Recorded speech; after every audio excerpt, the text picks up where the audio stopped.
porter sur une science, une branche de la science appelée statistique. Voici le programme. Les définitions, série statistique, après la représentation graphique appelée diagramme, diagramme en bâton, circulaire, semi-circulaire.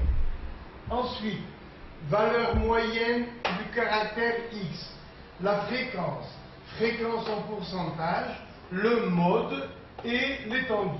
Voilà les différents paragraphes que nous allons traiter au cours de cette leçon. Alors, définition. Vous voyez, pour gagner du temps, tout est écrit au tableau. Définition. À quoi sert la science statistique?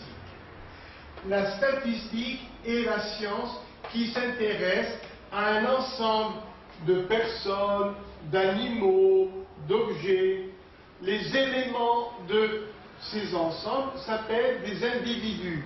Même s'il s'agit d'une fabrication de montres, de bicyclettes, eh bien chaque bicyclette va s'appeler un individu de l'ensemble des bicyclettes fabriquées pendant un jour et qu'on appellera la population de bicyclettes. Attention, ces mots sont généraux. Individu. Regardez, c'est l'un des objets. Et l'ensemble de tous les objets étudiés s'appelle population. L'étude statistique d'une population est constituée d'enquêtes sur les individus qui possèdent un caractère X mesurable. Alors, qu'appelle-t-on caractère X mesurable? Eh bien, l'âge des individus, le poids des objets fabriqués, leur taille, leur prix, le nombre d'heures travaillées par des ouvriers, la taille des soldats d'un régiment. Donc, on appelle caractère X, eh bien, une grandeur que l'on peut mesurer. Par exemple, le poids des bébés à leur naissance dans une maternité pendant une semaine. Voilà une grandeur qu'on peut mesurer. Mais il y a des grandeurs qu'on ne peut pas mesurer. Par exemple, la peine, la joie, ce sont des grandeurs qui ne sont pas mesurables. Alors, lorsqu'un caractère X est mesurable, on dit que ce caractère est quantitatif, et quantité mesurable. Je reprends. Pour qu'on puisse faire une science, il faut que le caractère X soit mesurable. On dit alors que ce caractère grand X est quantitatif. Voilà les caractères mesurables. L'âge des personnes, le poids des objets, leur prix, le nombre d'heures travaillées, la taille des soldats, la taille des bébés qui viennent au monde. Sinon, ce caractère X, s'il n'est pas mesurable, on dit qu'il est qualitatif, comme la fatigue, la joie. Dans ce cours de statistique, on ne s'intéressera qu'au caractère X mesurable quantitatif. Ce n'est pas un cours sur une dépression nerveuse, sur l'écoulement des nuages dans le ciel, non. On ne s'intéresse qu'au caractère qui soit mesurable. L'argent gagné, l'argent perdu, la quantité d'objets fabriqués, tout ce qu'on peut mesurer. Donc, grand X est alors une grandeur mesurable. Variable discrète ou continue. Alors, si je prends une variable discrète, ces valeurs sont séparées les unes des autres. Par exemple, 1 est séparé de 2, séparé de 3 sur un axe. Alors là, on a une variable qui est dite discrète. Et le mot variable X, eh bien, c'est la mesure du caractère. La mesure de grand X s'appelle valeur ou variable notée petit x. et il y a deux variables différentes, elle peut être discrète ou continue. Discrète lorsque les valeurs petit x sont séparées les unes des autres. Ou bien continue, eh bien la variable x est dite continue lorsqu'elle peut prendre n'importe quelle valeur de l'intervalle AB. Exemple, bien sûr. Un exemple. Le poids des bébés qui viennent au monde. Voilà 2 kilos. Ici, 3 kilos. 4 kilos. Voilà. Alors, le poids d'un bébé qui vient au monde, lorsqu'il naît, eh bien, il peut soit être compris entre 2 kilos et 3 kilos, ou son poids X peut être compris entre 3 et 4 kilos, parfois, mais alors c'est très rare, on peut aller jusqu'à 5 kilos. Donc, lorsque la valeur X est comprise entre des limites, on dit que X est une variable continue. Un exemple encore. Voilà 150 cm. Voilà 160 cm. 170 cm. S'il s'agit de la taille des soldats, si X est la taille d'un soldat, eh bien, X peut prendre n'importe quelle valeur entre 1,50 m et 1,60 m. Ou bien, X peut varier n'importe où entre 160 cm, c'est-à-dire 1,60 m et 1,70 m. B peut être 180 cm. Donc, la taille du soldat peut être n'importe quelle grandeur entre 1,70 m et 1,80 m, etc., etc. Donc, chaque fois que la mesure de X est comprise dans un intervalle depuis A jusqu'à B ou de B jusqu'à C, etc., alors on dit que cette variable est continue. Ça veut dire qu'elle peut prendre continuellement n'importe quelle valeur entre A et B. Et chaque intervalle s'appelle classe. Maintenant, comment écrire un intervalle? Voici A, B, C, D, plusieurs intervalles. Si X est dans l'intervalle AB, alors on écrit que X est compris, vous voyez, il commence à A, il finit à B, mais ne prend pas la valeur B. Au début, on met que X peut être égal à A, mais à la fin, X ne peut pas être égal à B. Il peut s'approcher de B sans être égal à B, que l'on traduit par X compris entre A et B, mais il peut être égal à A, mais pas à B. Autre manière d'écrire l'intervalle, eh bien, c'est comme ça, depuis A jusqu'à B.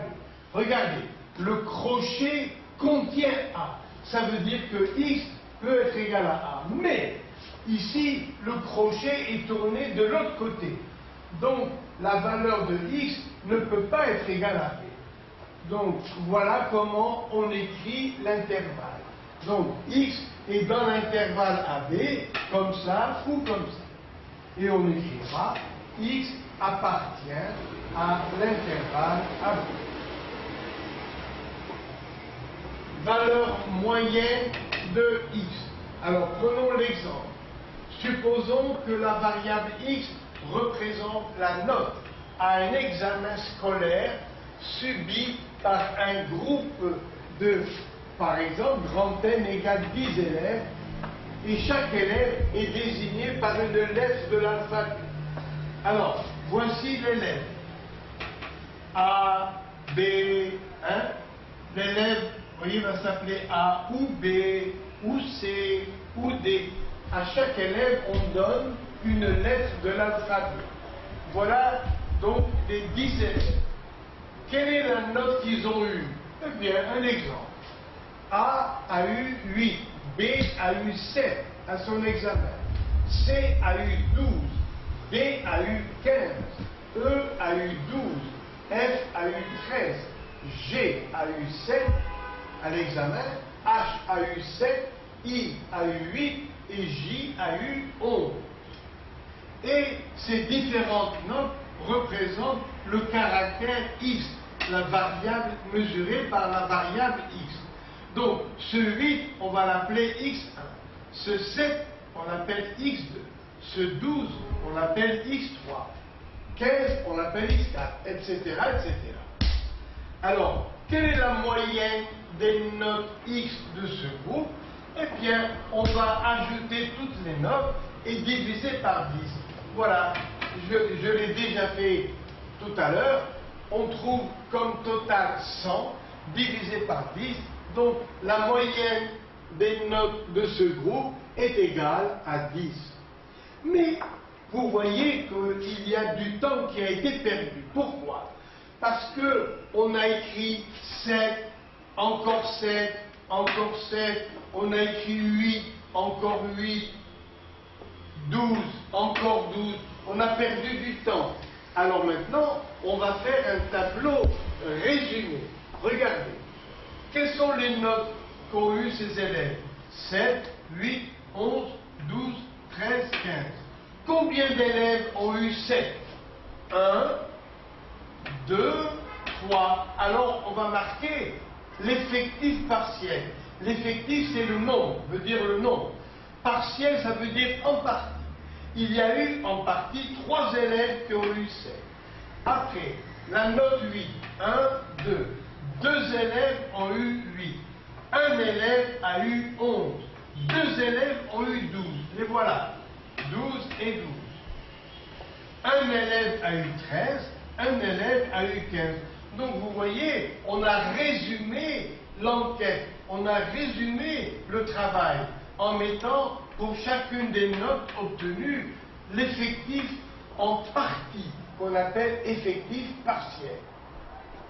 Et ce tableau qui est là est un exemple d'une série statistique.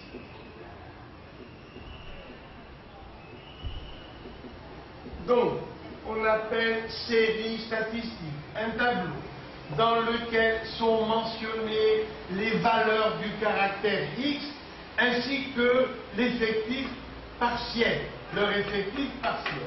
Voilà le cas général. Donc X prend les valeurs X1, X2, X3, etc. Et l'effectif partiel N sera noté N1, N2, N3, etc.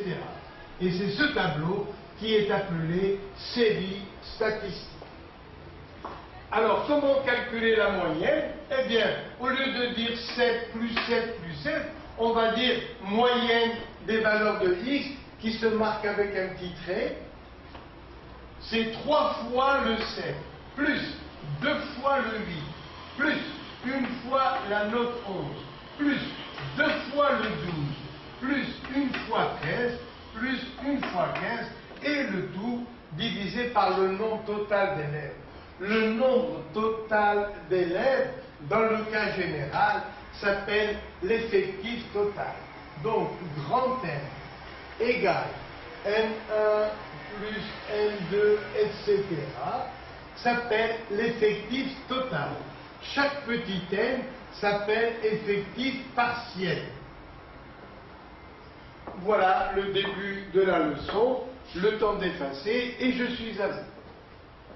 Alors, nous allons continuer la leçon à l'aide de cette série statistique que j'ai un peu simplifiée pour expliquer très facilement. Voilà toujours l'effectif total de nos 10 élèves, le groupe de 10 élèves. Et je suppose, vous voyez, j'ai réduit, qu'ils ont eu les notes 8, 10, 12, 14. Avec l'effectif partiel suivant. 3 élèves ont eu 8, 2 élèves ont eu 10, 4 élèves ont eu 12, 1 élève a eu 14. Regardons si je ne me suis pas trompé, 3 et 2, 5, et 4, 9, et 1, 10. Voilà, c'est juste pour mieux expliquer la leçon que j'ai simplifiée. Alors, maintenant, nous passons au diagramme. Le diagramme, c'est la représentation graphique. pour voir ce qui se passe rapidement.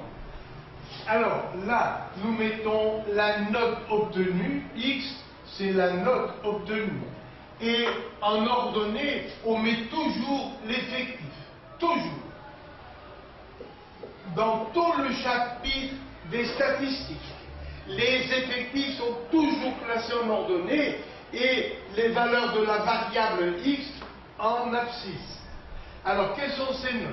Alors, nous avons 8, 10, 12 et 14. Maintenant, mettons les effectifs. Voilà pour 1, pour 2, pour 3, pour 4, etc., etc. Pour 5 et 1.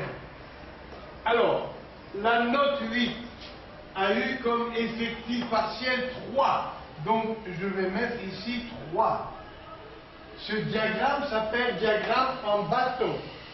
Et pour ne pas oublier, je mets ici 3. La note 10, il y a eu 2 élèves qui ont eu 10. Voilà le 2. Voilà le 3. Voilà. 2 élèves ont eu 10. 4 élèves ont eu 12. Alors, voilà le 4. Vous voyez, le niveau 4. Alors, 4 élèves ont eu 12. Et un élève a eu 14. Le voilà. Un élève. Eh bien, cette représentation graphique s'appelle un diagramme. Et comme il n'y a que des petits traits qui ressemblent à des bâtons, on l'appelle diagramme en bâton. Deuxième diagramme, diagramme circulaire. Voilà. Et maintenant, les notes ont été toujours de 8, 10, 12 et 14. Mais maintenant, au lieu d'avoir des traits qui sont longs, la quantité sera marquée sur des angles. Alors, comment faire ça? Eh bien, regardez, je vais reprendre la série statistique qui est là. Alors, les notes X ont été de 8, de 10, de 12 et de 14. Quel est l'effectif partiel? Eh bien, on a eu ici 3, 2, 4 et 1. Et le total des élèves, c'est 10. D'accord. L'effectif total, 10. Maintenant, au lieu de construire des bâtons, on va construire des angles. Voilà, les angles A. Ici, on aura un angle A1 pour la note 8, un angle A2 pour la note 10, un angle, vous allez voir tout à l'heure, un angle A3 pour désigner, marquer la note 12, et enfin l'angle A4 pour 14. Maintenant, ici, diagramme circulaire, l'angle total est égal à 360 degrés. Donc, regardez, on a un tableau de proportionnalité. Je reprends. Il y a eu 3 élèves qui ont eu 8, 2 élèves ont eu 10, 4 élèves ont eu 12, un élève a eu 14. Et le total d'élèves, vous voyez, grand N, eh bien, ça a été de 10 élèves. Maintenant, nous voulons, grâce à des angles, marquer l'importance de ces effectifs. Alors, on va attribuer un angle à chaque effectif dans ce tableau de proportionnalité. Donc, à point égal à 1. Et il faut sauter tout ça. Il faut regarder 3 à 1, 10 et 360. Ça s'appelle, regardez, le tableau, nous avons 3 à 1, 10 élèves et 360 degrés. Ça s'appelle la quatrième proportionnelle. Dans un tableau de proportionnalité, on peut écrire le produit des diagonales comme ça. 10 fois A1 est égal à 3 fois 360. Donc, à quoi est égal l'angle A1 en degrés? Eh bien, c'est 3 fois 360 divisé par 10. Mais les élèves savent faire ça très rapidement. Pour avoir A1, on multiplie l'autre diagonale et on divise par le nombre qui est là. Donc A1, regardez, A1 égale 3 fois 360 divisé par l'opposé de A1, c'est-à-dire 10, c'est-à-dire 3 fois 36 degrés, c'est-à-dire 3 fois 6, 18, 3 fois 3, 9 et 1, 10. Ça fait 108 degrés. Donc, pour indiquer qu'il y a eu 3 élèves qui ont 8, je vais prendre un angle de 108 degrés. Le voilà à peu près. 108 degrés pour indiquer que la note a été 8. Allez, pour A2, à quoi est égal l'angle A2? Quatrième proportionnel, ça s'appelle. 1, 2, 3, 4. Quatrième proportionnel. Alors, A2 que multiplie 10 égale 2 fois 360. Donc, A2 égale 2 fois 360 divisé par 10. 2 fois 360 divisé par 10. Ça veut dire 2 fois 36 degrés, c'est-à-dire 72 degrés. Donc, je vais attribuer un angle de 72 degrés pour désigner les 2 élèves. Le voilà. 72 degrés. Comme par hasard, vous voyez, 72 et 108, ça fait 180. C'est-à-dire là, on a un angle plat.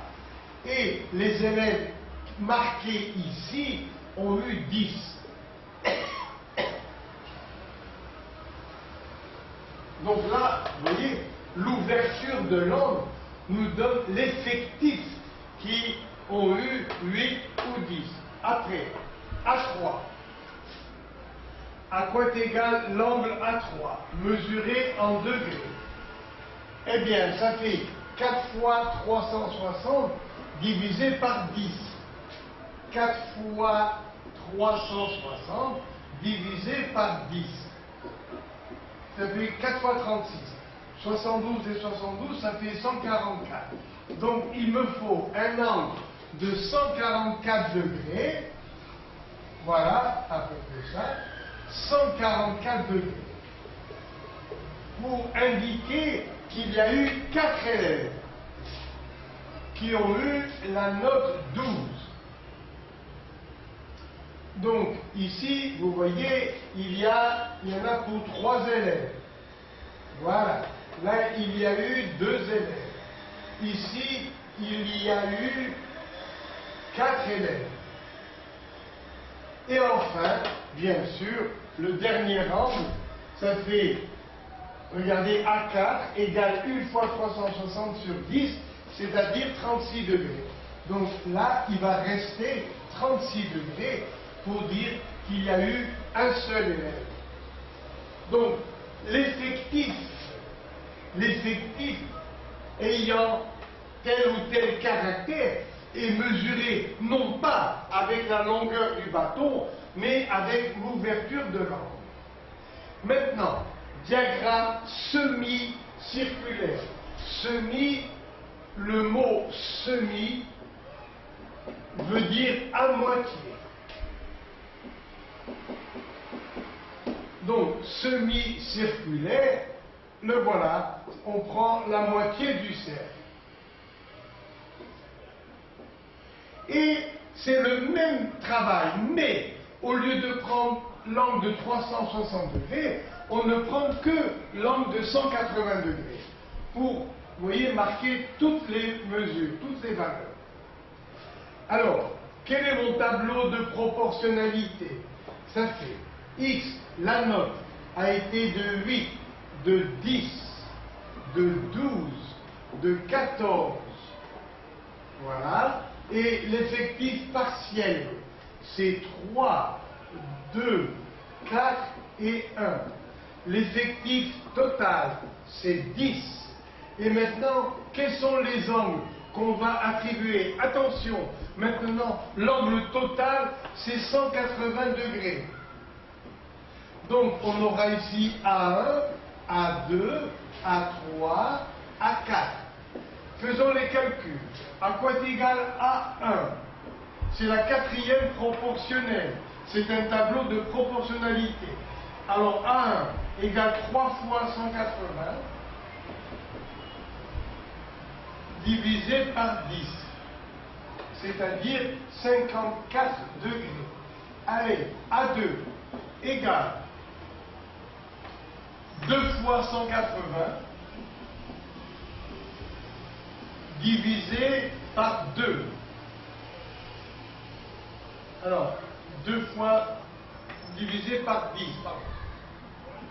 Alors, ça fait donc 2 fois 18, ça fait 36 degrés. À quoi est égal A3? A3 égale 4 fois 180, 4 fois 180 degrés, et divisé par 10. Ça fait 72 degrés. Après, A4, 1 fois 180 divisé par 10. 1 fois 180 divisé par 10. Ça fait 18 degrés. Donc vous voyez que les angles sont réduits de moitié. Alors, pour indiquer les trois élèves, je prends 54 degrés, à peu près cet angle. Après, là, c'est pour désigner qu'il y a eu 3 élèves. Pour dire qu'il y a eu 2 élèves, on va mettre un angle de 36 degrés. Alors, 36. En tout, ça fait combien 10, 6 et 3, 9. Ça fait 90 degrés. Donc voilà mes 36 degrés pour désigner qu'il y a eu 2 élèves. Après, 72 degrés. À peu près ça. Voilà, 72 degrés pour dire qu'il y a eu 4 élèves.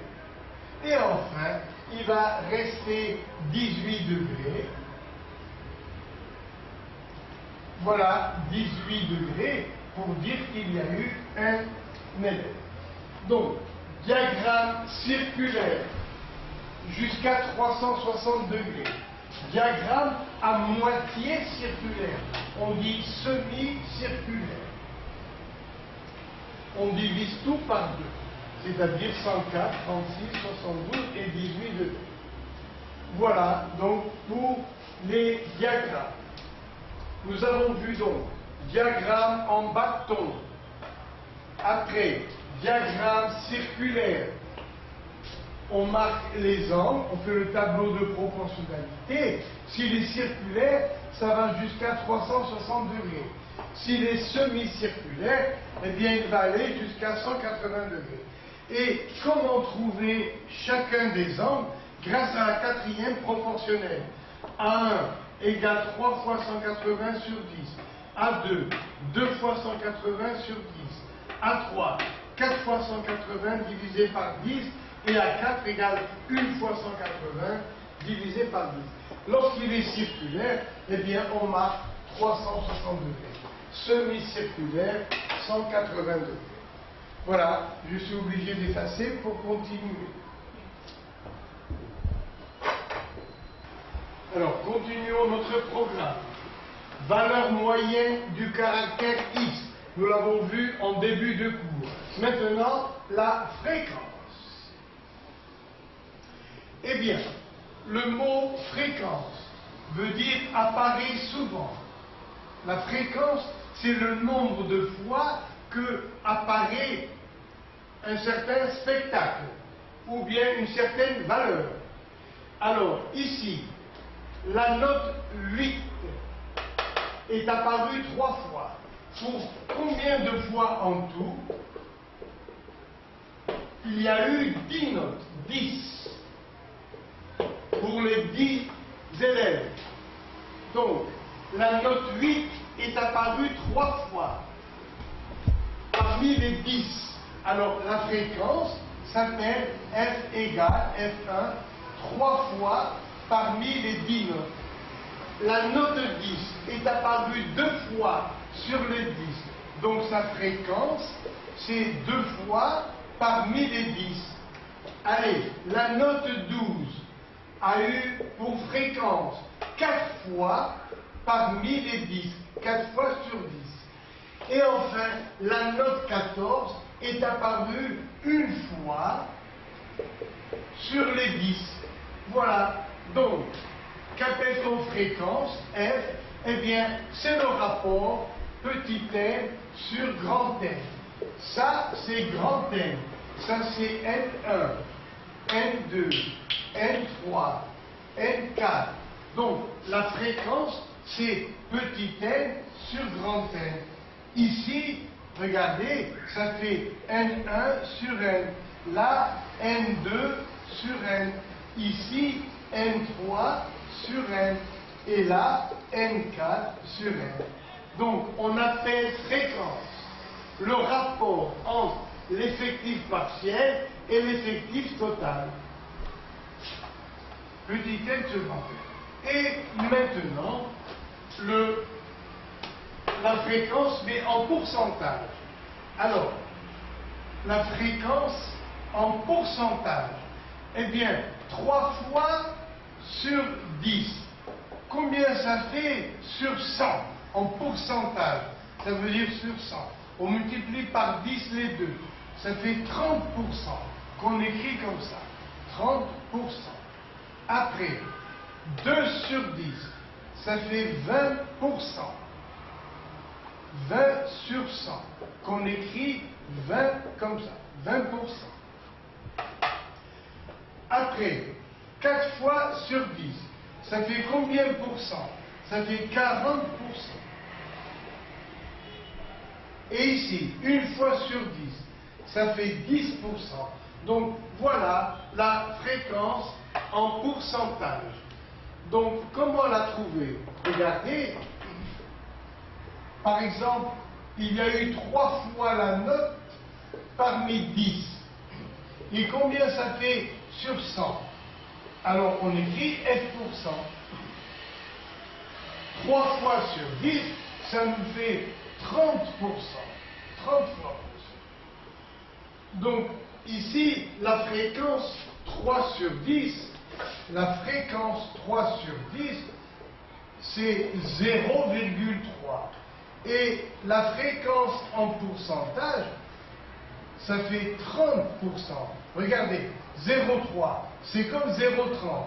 Si je multiplie par 100 en haut et en bas, ça nous fait 30%.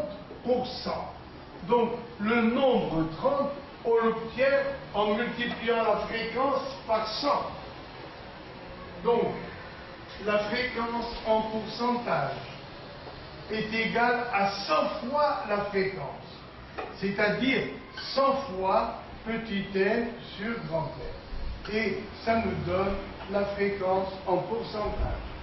Je reprends un exemple. La note 8 est apparue 3 fois parmi les 10. Donc, la fréquence pour la note 8 est égale à 3 fois sur 10, c'est-à-dire 0,3. Bien. Et si on veut parler en pourcentage, au lieu de 10, je mets 100. Je multiplie par 10 ici aussi.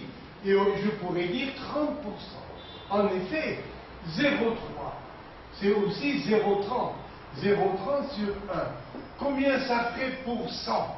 Eh bien, ça fera 30%. Donc, on passe de 0,3 à 30 en multipliant par 100. Donc, la fréquence en pourcentage, c'est 100 fois la fréquence directe.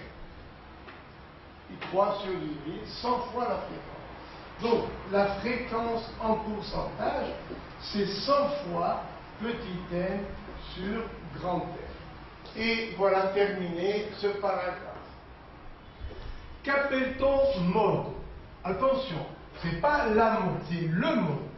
On appelle mode la valeur du caractère pour laquelle l'effectif partiel est le plus grand. Je répète, on appelle mode d'une série statistique la valeur du caractère pour laquelle l'effectif est le plus grand. Donc ici, le mode est égal à 12. C'est la valeur du caractère pour laquelle l'effectif est le plus grand. Et ici, c'est la note 12, pour laquelle il y a eu, vous voyez, 4 élèves qui ont eu 12. L'étendue d'une série statistique, c'est la différence entre la plus grande valeur de x et la plus petite valeur. 14 moins 8, ça fait 6. Ça veut dire qu'il y a 6 points d'écart entre la plus petite note et la plus grande. Alors, je répète, l'étendue d'une série statistique, C, alors E, est égal à x maximum moins x minimum. Voilà. On appelle étendue d'une série statistique la différence entre la valeur maximum de x et la valeur minimum. C'est cette différence. Ici, l'étendue est égale à 6. C'est 14 moins 8, eh bien, ça fait 6.